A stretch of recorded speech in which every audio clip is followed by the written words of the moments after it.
In this video, I'm going to show you how to convert units of measurement with time. In the first example, we're going to convert 8 hours into minutes. First, we need to look at our two units of measurement and decide which one is bigger and which one is smaller. Hours are bigger than minutes, so we're going to drag the word bigger under 8 hours, and we're going to drag the word smaller under the minutes. Anytime you convert a bigger measurement to a smaller measurement, you're going to multiply.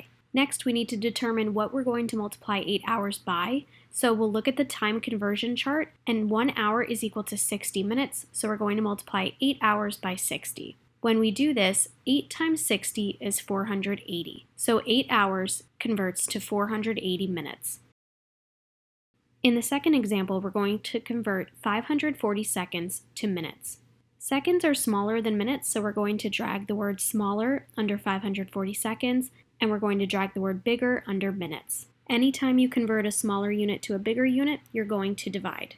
Next, we need to figure out what we're going to be dividing 540 seconds by. So we're going to look at our time conversion chart and find where seconds convert to minutes. 1 minute is equal to 60 seconds, so we're going to divide 540 by 60. When we do this, we get 9. So 540 seconds is equal to 9 minutes.